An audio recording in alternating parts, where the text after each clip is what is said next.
Hello and welcome to Witty-Banter. I'm your host, Marie Ryan. Today's topic is how to hire marketing professionals. Joining me is Morgan Cummins, the mindful recruiter from Talent Hub. So, welcome, Morgan. And first of all, who do you help? Yes, Anne-Marie, thank you again for the opportunity to get into a topic that's a passion of mine. So it's interesting. When I started my recruitment career over 8 years ago, initially it was in the very large kind of FMCG ecosystem. So I'd come from a background of advertising agency background of nearly 18 years. So I'd predominantly worked with lots of B2C clients. So when I made my own career switch into recruitment, it was playing to my strengths to hire for these big, large marketing departments. And I'm very happy to say that I've helped grow teams in big ecosystems like Electric Ireland, Bank of Ireland, Lifestyle Sports.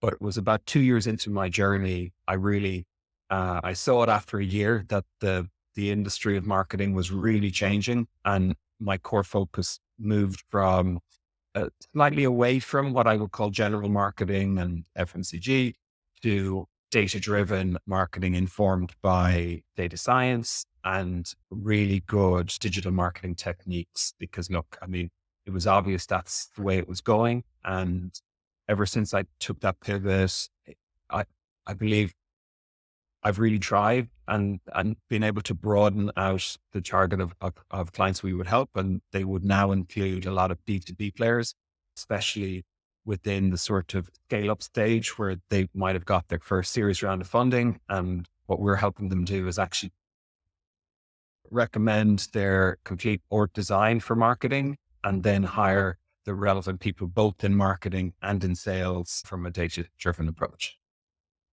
Okay, great. And what are your best tips to hire marketing professionals?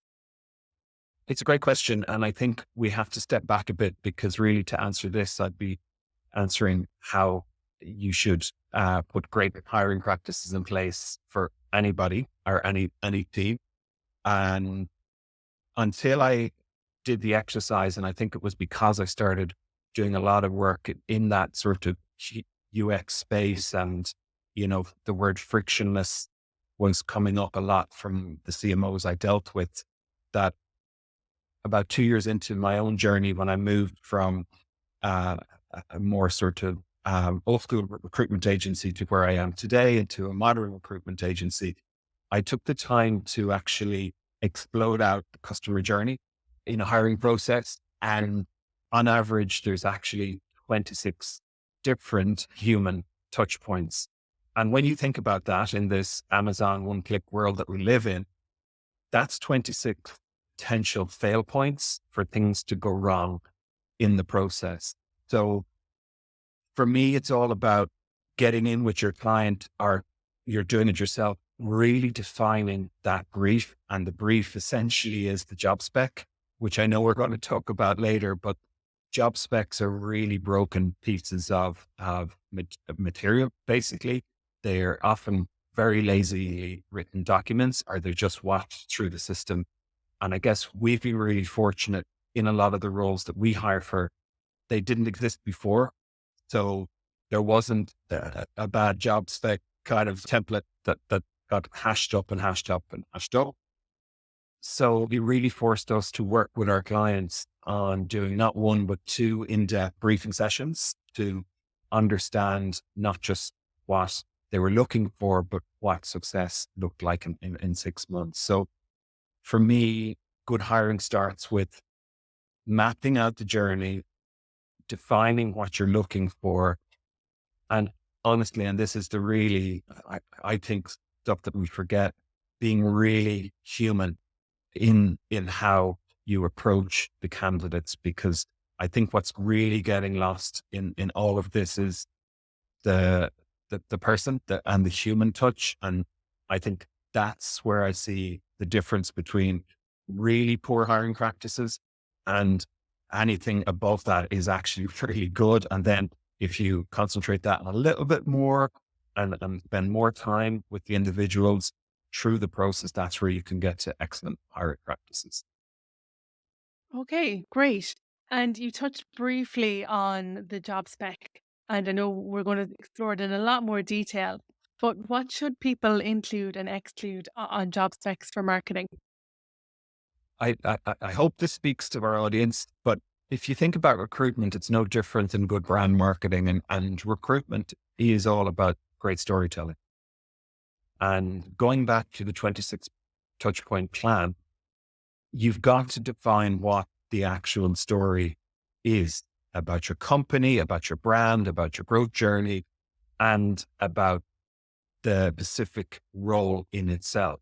So again, this isn't rocket science, but it's something we regularly do with our clients is we almost insist on getting their specs and then making sure they cover off some very simple, what I call table stakes that need to go into a spec.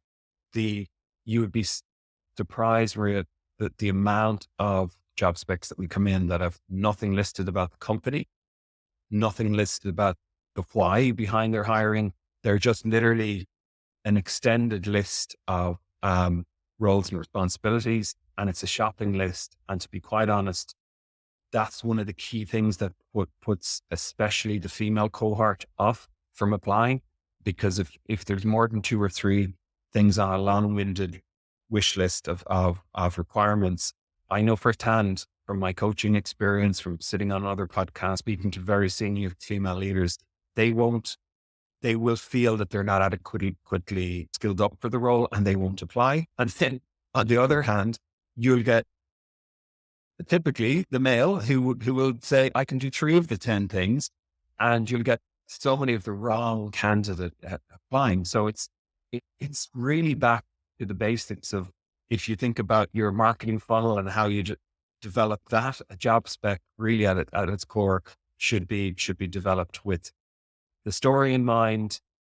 and then what's in it for them as well. Like, why you've got to spell out in this talent driven market, why should we work with you? Like, what is in it for me? And again, that's something we can get into later. But I hope that covers it broadly on the job specs. Yeah, definitely. I do think you're being very kind when it comes to job specs. Certainly, the ones that I've seen in marketing, they seem very generic.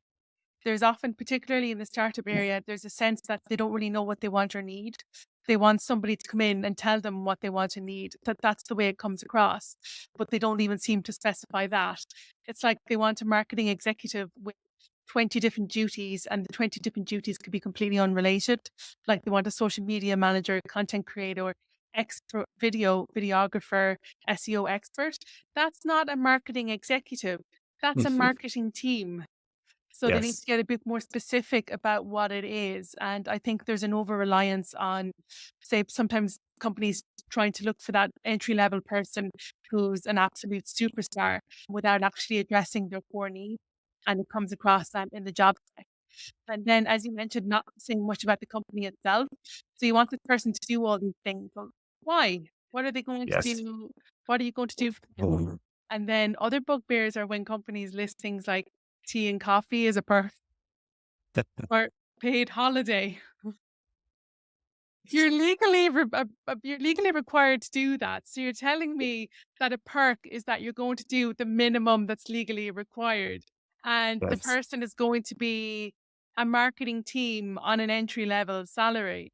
So I think, yeah, there's just a lot missing on the job spec stage, which is probably the most important because it's a thing that the person applies to. It's the first introduction to the company in most cases, and long before they even look at the website. But even like that, it's a marketing tool in its own right. So if you say that your company is XYZ, it's a chance to pitch the company, and it's also showing that the company is growing and that you know your stuff. So it is a marketing tool within its own right for businesses, but I think it's not treated like that. It's treated like an afterthought in most cases. And I think actually, if I think you've made some great points there, Murray, but I, I what where I think the problem is stemmed from is the silos that have existed within some certain organizations. And it's almost that, you know, the HR department gets sort of the brunt of that. And I know from dealing with amazing HR leaders how busy they are, and they typically mightn't have the expertise to write what a great marketing job spec looks like. And that therein, as you said, your starting point isn't aligned. What's great though, and what I'm seeing in larger organizations is this new marketing role that sits between HR, and it's almost like an internal culture marketeer. And that's exactly what they're doing now. They're seeing every touch point, because if you think about it, if I have a bad experience applying for your company, I will tell my friends, I will like expand that out and cause, I suppose, some negative reputational damage, which depending on how good or bad I was treated in the process, that will really depend on the individual. But for me, you kind of nailed it when you said about the spec. It needs respect.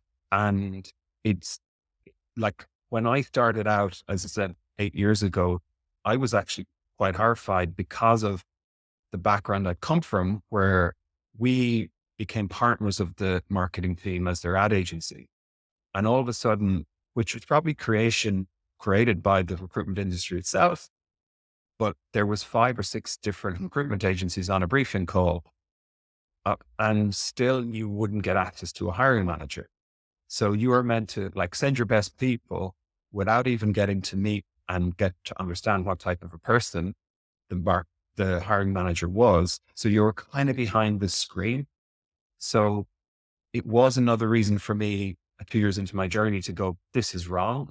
This is okay. This is volume recruitment. This is like this is not the way to do it effectively.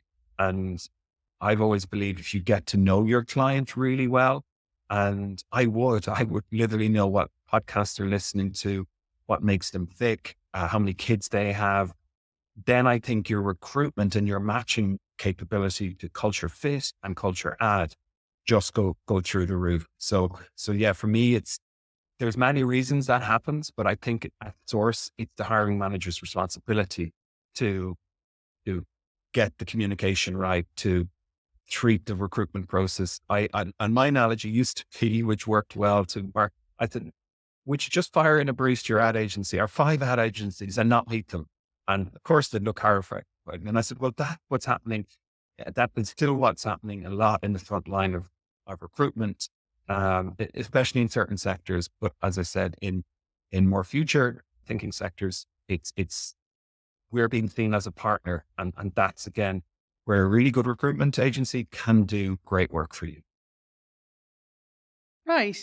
And you said that if there's like 10 things on a job spec, women will look at it, and if they can't meet all of them, they'll count themselves out. Men look at it and say, I can do 3. I'm the ideal candidate for this job. Should employers alter that in their favor, like maybe have a must have list and like a need to have and then a nice to have list to encourage more people to apply and to really get to the core of what it is they actually need?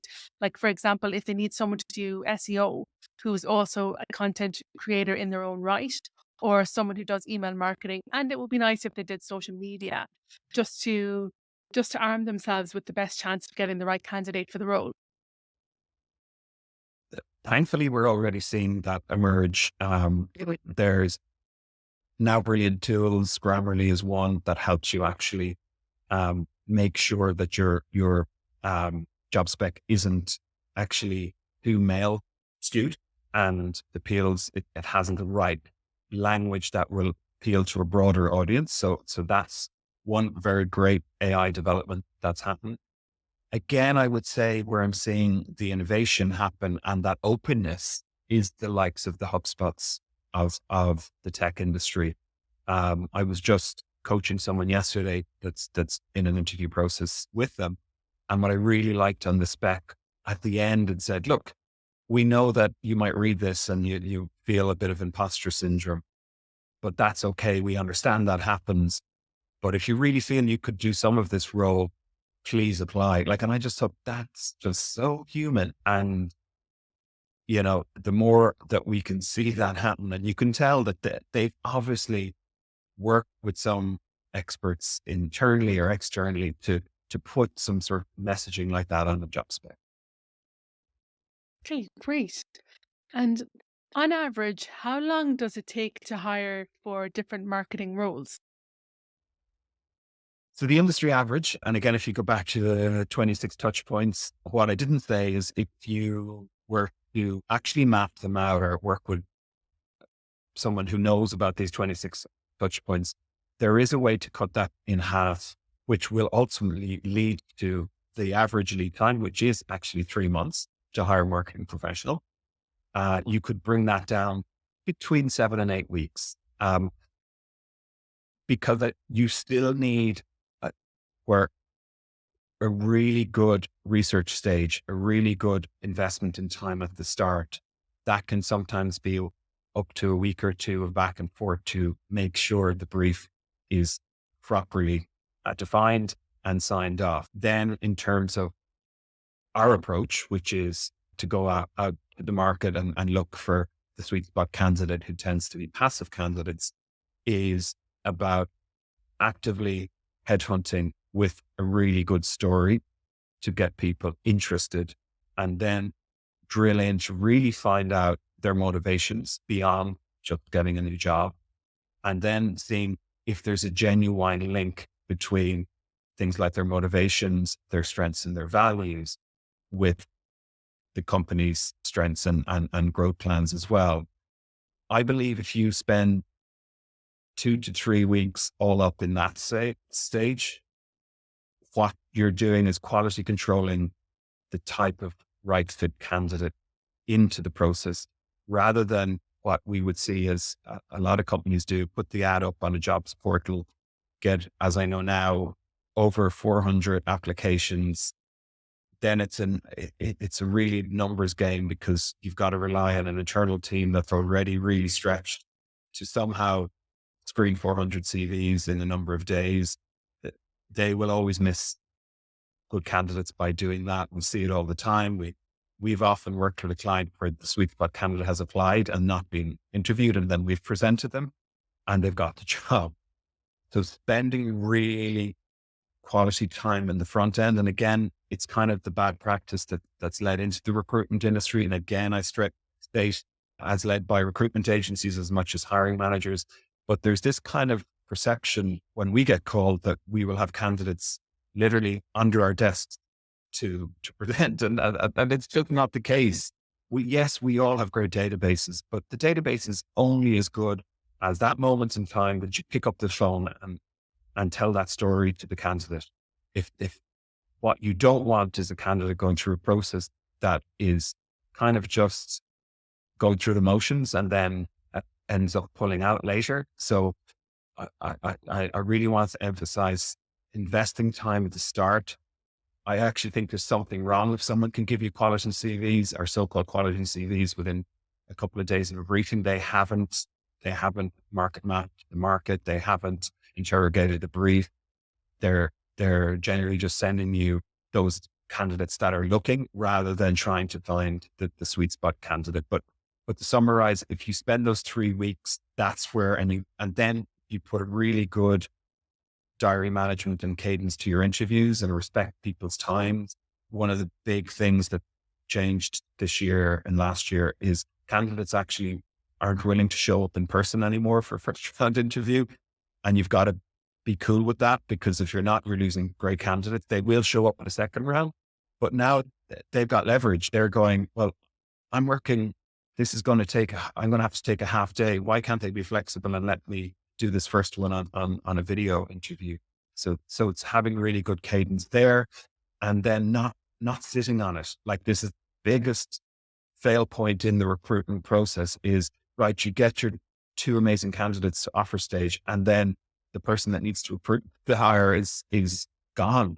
And then you end up losing those candidates, won't wait around. So I think designing a really good process is the key to it. To bring it down, but not rushing it at the start, is also really critical. Right. And you mentioned passive candidates earlier. What motivates passive candidates to apply for jobs? I'm going to repeat myself, but you've got to get your story right. And if you're going to go out to passive candidates, there has to be a genuine, authentic, really good story about the growth opportunities. Obviously, we're in the marketing space, what the brand plans are looking like. And then you need to make it about them and talk about career advancement. What sort of practices do you have in place around professional development?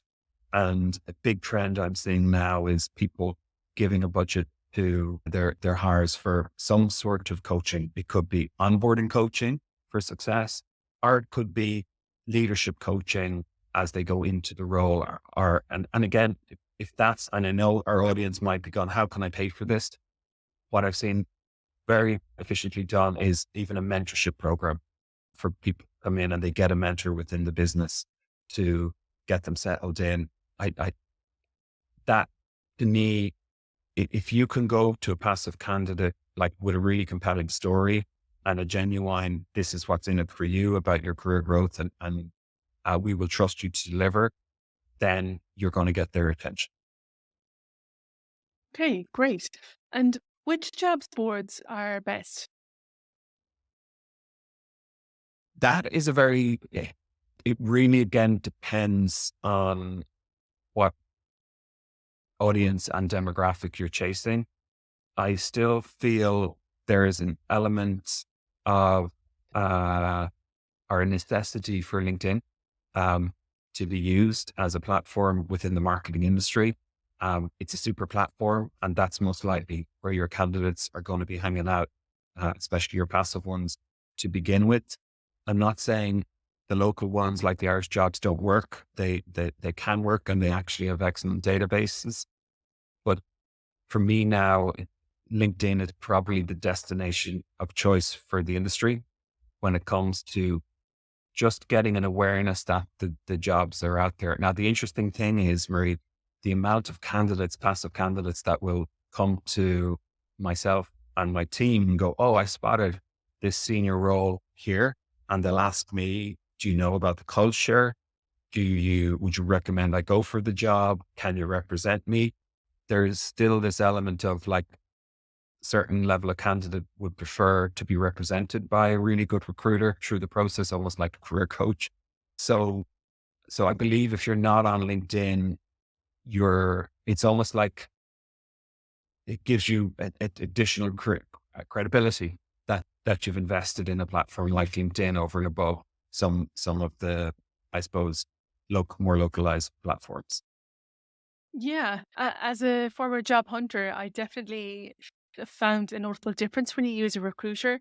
It's like having your own concierge service, and it always makes the employer look good, regardless of the outcome.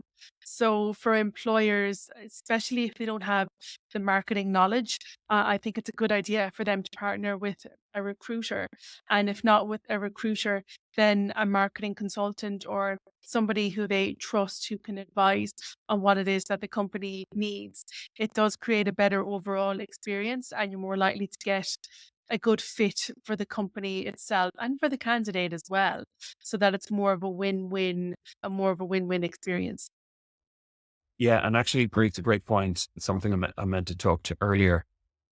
A lot of companies now are using an excellent development in the industry called a fractional CMO or a fractional marketing head of marketing, a fractional sales director. And I've seen some, especially because of the layoffs in tech over the last number of years, I've seen some I mean, outstanding talent that's on the market now. And there's just nowhere for them to be deployed. But some of those people have set themselves up in a fractional capacity. And like you said yourself, if you don't, you mightn't have the budget to go to a recruiter. You mightn't have a HR department yet. I think that's a really good investment because back to your earlier point about job specs having too much in them.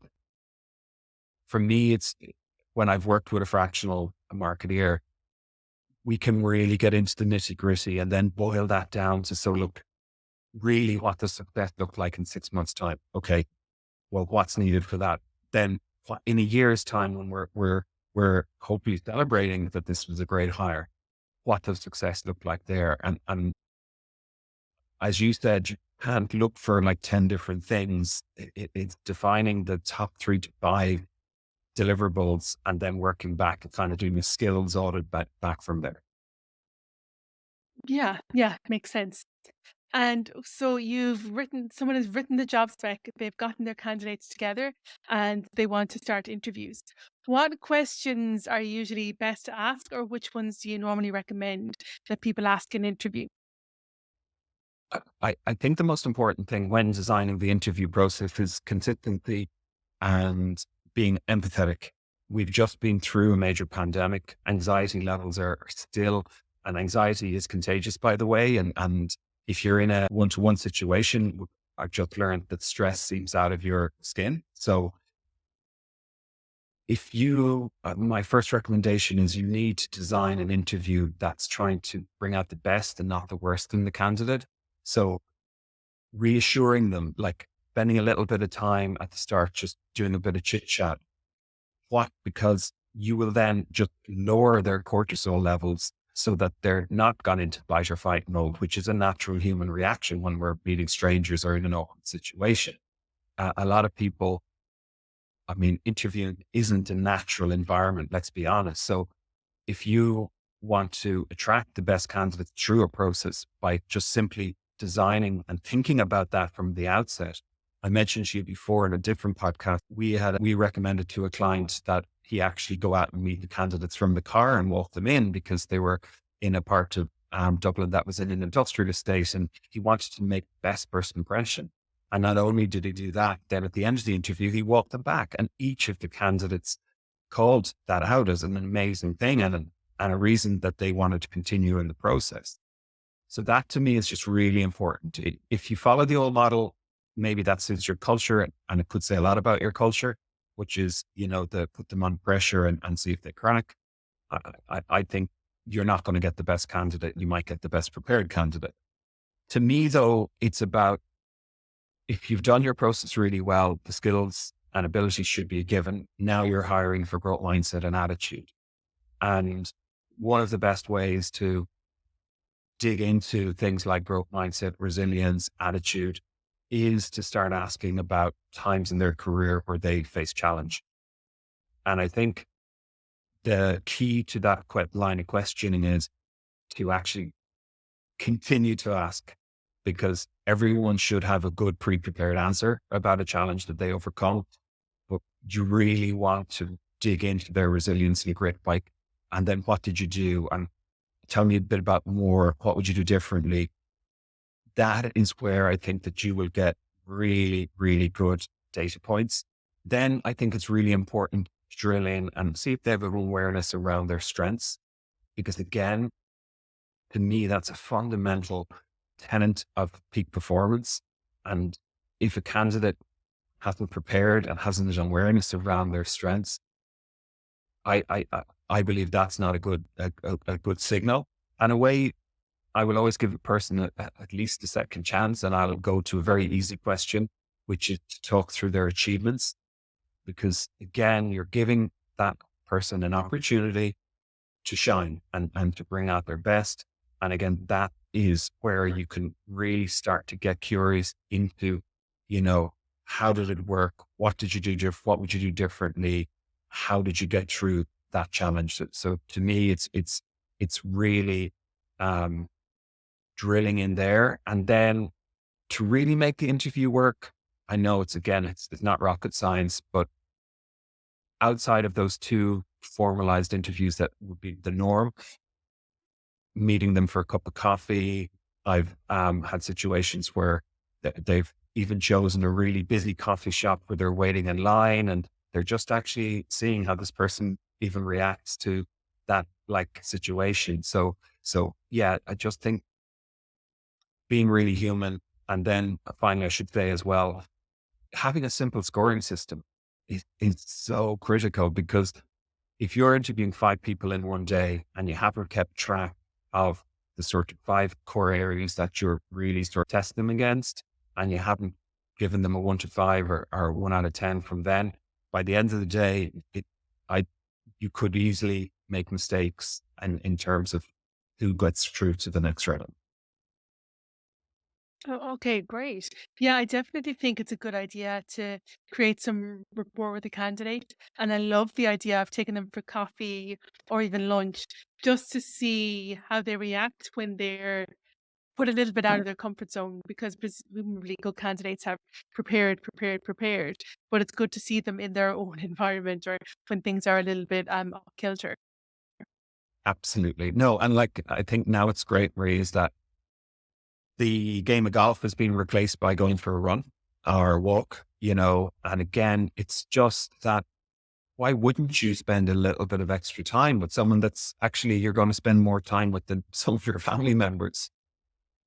I mean, it just it makes sense. And I love when I've clients that really are creative with that. Sometimes, the industry is pretty small. So sometimes they can almost have I, they can almost pre-reference a candidate as well by people they might have worked with before. And if that's what LinkedIn is out there for, but what I hope you're doing is doing it to make sure that you're making sure that they're going to be a good culture fit as well. Because to me, really, that's the key to all of this. Yeah, definitely. And are there any questions that you should ask to determine that cultural fit? It goes back to your values, firstly, as an organization and even as a person, and being really clear on what they are and what values you hire for. Or it's sometimes a really good exercise to look back at past successes you've had in hiring and what's that success leaves clues and what is it that you found in those people and in those processes that's got you to that destination. And then it is actually straight up asking about their values, but it's pretty easy for a candidate to have a pre-prepared values answer. But then the secret to going deeper on that is just asking for examples of how they've lived their values previously. So to me, if you can spend time there, that's that's really where you're going to get the culture fit. And now, obviously, the culture ad, and we just did a conference last week for all our clients, and what really came up was what candidates can bring to improve the culture. And so even from a candidate asking questions around, that could be as simple as going into a company and being a member on the social committee or, working in a different market or coming from a different industry. But again, I think that's a really good area to get curious about. Right. And why do people leave their jobs? In an industry that we all love our brands and we all love our shiny new things and new technology, what I've learned, and it's happened to me in my own career several times, is we tend not to leave brands. We tend to leave the people that manage us. And to me, a fundamental basic requirement of if you're a manager, is the weekly one-to-one. And if you're not using that one-to-one as a temperature check for how this colleague is getting on in your business, then when they come to you and you're surprised that they're leaving, you've actually missed the opportunity to fix the problem that's probably been festering with them, which could start out as something really small. So more and more, I'm seeing candidates really care about the leadership style of business, and back to on the reverse side, the values of the company. So, and I might add, it's okay if historically the culture might have migrated from um, a culture where that was just command and control. That's okay. But if at least the candidates now can see that they're bringing in the right practices and they're bringing in the right people to change those leadership behaviors, um, then I see candidates who are more than willing to take that risk and go into those ecosystems. But I guess it's a simple way to answer it. Really, it is around the behaviors of leadership, and like, people have a lot of choice now. So if they feel they're not being treated fairly, it has been proven by study in the US that after a salary of $70,000, the next most important motivator is actually, trust and autonomy. So if an employee or a person isn't feeling trusted or They're being almost forced back into the office, which is another fascinating thing based on the recent survey that just came out, which stated 92% of people would only consider a job move if hybrid was being offered. So I think it would be remiss of me not to say that what we're seeing this year, especially, is the most likely candidate that we'll be able to passively approach is someone that's in an ecosystem where they're being asked to go to the office 5 days a week. Makes sense. And should employers provide a counteroffer, say if somebody who is very important to the team decides they want to leave?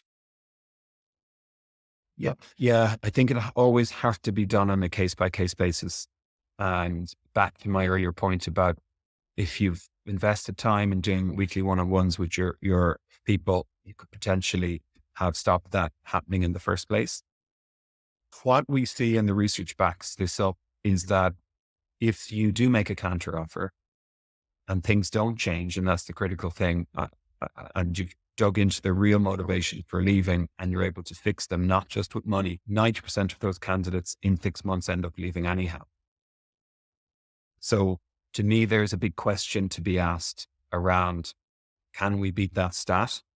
And are we willing to listen to the feedback, the honest feedback this candidate has given us, or this employee has given us, and can we make the changes? Because as I said, based on the stats, the counter offer is essentially just papering over cracks that have existed for a period of time. Yeah, it seems like the counteroffer, it's a chance to keep the employee for a bit longer while you find their replacement effectively. You will buy another 6 or maybe even 12 months, but it's unlikely to fix it. I guess it'd be like asking your spouse for divorce and then saying you didn't mean it. The damage is done. You have to move on. Yeah, and I shouldn't laugh, but actually, really good recruitment processing is actually very akin to the dating game. So the analogy that there, if you think about it, like if you almost with a counter offer go too heavy handed and you're almost desperate to keep the person, it's almost too little, too late. Back to your point. Whereas I think if you come at it from a much more emotional and motivating level as to what really can we fix? What is the difference here? And sometimes it can be that, look, I've got a small family and I'm getting home when, my kids are in bed and I'm seeing all my peers now work from home 3 days a week. So it's sometimes just an awareness and unfortunately leadership style has moved to what I call that much more, I think Pep Guardiola, Jurgen Klopp management style, and really getting to know each of your employees as opposed to, the Alex Ferguson sort of more kind of command and control model again. So back to having an awareness. And I mean, in a really clever business, I listened to this great podcast at the weekend where it was the CEO of Brighton Football Club, and they knew that all of their top leadership team at one point were going to get headhunted. So they had succession plans already built for people to step into those roles. And they had a plan B and plan C for those things to happen. So I think, especially if there's core people in your role, that if you said things would fall apart if they were to leave the organization, I think getting ahead of that with planning and good succession planning could be a really important thing to consider. Okay. And we keep on reading in the papers about the tight market and redundancies. What is the talent acquisition outlook for 2024? It has been the most challenging recruitment career in the marketing sector, and I would had most sectors for the last 15 months since those redundancies started kicking off at the end of last summer. It's led to an average 40% less jobs in the market with over double the amount of candidates applying. And you would think that's like great for the employer, but it's actually meant longer recruitment process, more people applying, passive candidates saying no at the end because of the nervousness in the market. So you've got to kind of say that's the base now place that we're operating in. However, what we have seen in the last 3 to 4 weeks only is the phone ringing again, first and foremost, companies coming back to us saying, we're struggling to hire the right fit. So they've gone out and they've tried to hire themselves and they've invested lots of time, effort into it, and they haven't been successful. And we're now seeing the loosening of the grip that the financial department has had on hiring. And thankfully, I'm seeing business owners go, we've got budget again to hire. So while I don't believe it's going to be like it was in the sort of post-COVID years, I do see an increase now on the percentage terms. It could be 10%. I don't know that specifically, but certainly we are seeing now, and even talking to candidates, they're seeing, oh my God, I'm now getting interviews again. So there seems to be a lot more. And in a market as small as Ireland, remember, it is a small market. All you have to see is movement, which will trigger more jobs. And so I would be positive. I think won't get this avalanche in January of new jobs, but I can see that there being competitiveness again. And back to our earlier points today, Marie, which means as an employer and going out to the market, you need to have these really good storytelling recruitment practices built into your hiring processes. Great. And finally, how do people get in touch? Thanks, firstly, for again the opportunity this morning to talk about something I'm really passionate about. Our website which has just been redesigned and we're delighted with it, is talenthub.ie. And I'm at Morgan at talenthub.ie. Alternatively, as you know, I live and breathe, spend half of my working life in LinkedIn. I'm always there, wanted to put it out there to offer advice. Um, it's really important for us at Talent Hub to work with the right culture of clients too. So we will always go and meet and give out as much consultative, complimentary advice at the start to determine if we can help or not. So I think that's the really important thing. If we can't take a brief on that we're not equipped to deliver to the highest abilities, then we wouldn't take it on. So look, I'd welcome anyone that wants to reach out and just simply have a chat. That's great. Thank you very much for your time today. Brilliant, Marie. Thanks and best of luck with the podcast going forward as well. Thanks a lot.